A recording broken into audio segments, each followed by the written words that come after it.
Colour colour colour colour colour colour colour colour ನೋಡಿದ್ರು colour, ಯಾವ ರೋಡಲ್ಲಿ ನೋಡಿದ್ರು ಕಲರ್, ಯಾರ ಮುಖದ ಮೇಲೆ ನೋಡಿದ್ರು ಕಲರ್, ಯಾರ ಮೈ ಮೇಲೆ ನೋಡಿದ್ರು ಕಲರ್.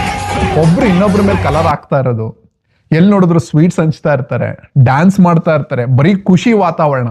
ಇದು ಯಾವತ್ತಪ್ಪ ನೋಡ್ತೀವಿ ಅಂದ್ರೆ ಒಂದೇ ದಿನ, ಅದು ಹೋಳಿ.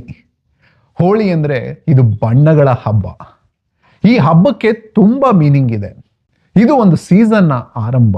ನಮ್ಮ ಚಳಿಗಾಲ ಮುಗಿಸಿ ವಸಂತ ಕಾಲಕ್ಕೆ ಕಾಲಿಡುವಂಥ ಸಮಯ ಇದು. ಈ ಹಬ್ಬನ ಚಿಕ್ಕವರು ದೊಡ್ಡವರು ಒಂದೇ ಇಡೀ ಭಾರತದಲ್ಲಿ, ಇಡೀ ಪ್ರಪಂಚದಲ್ಲೇ ವಿಜೃಂಭಣೆಯಿಂದ ಆಚರಿಸ್ತಾರೆ.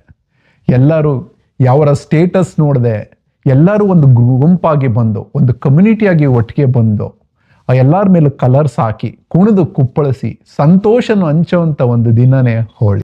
ಹೋಳಿಯ ಇನ್ನೊಂದು ಅರ್ಥ ಏನಂದ್ರೆ ಒಳ್ಳೆತನ ಕೆಟ್ಟದ್ರ ಮೇಲೆ ಗೆಲುವು ಸಾಧಿಸೋದು.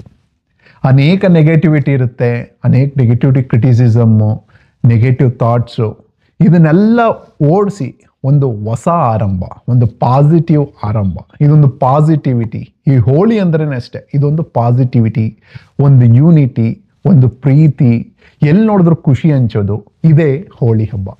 ಸೊ ಈ ಹೋಳಿ ಹಬ್ಬಕ್ಕೆ ಸುಮಾರು ಕಥೆಗಳಿದೆ ನಮ್ಮ ಪುರಾಣಗಳಲ್ಲಿ.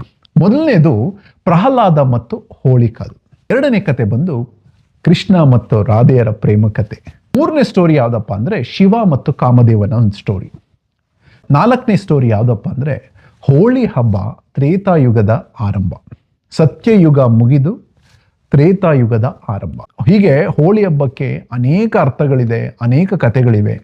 ಆದರೆ ಎಲ್ಲದರಲ್ಲೂ ಮುಖ್ಯವಾದದ್ದು ಯಾವುದು ಅಂದರೆ ಈ ದಿನ ಒಂದು ಶುಭಾರಂಭ.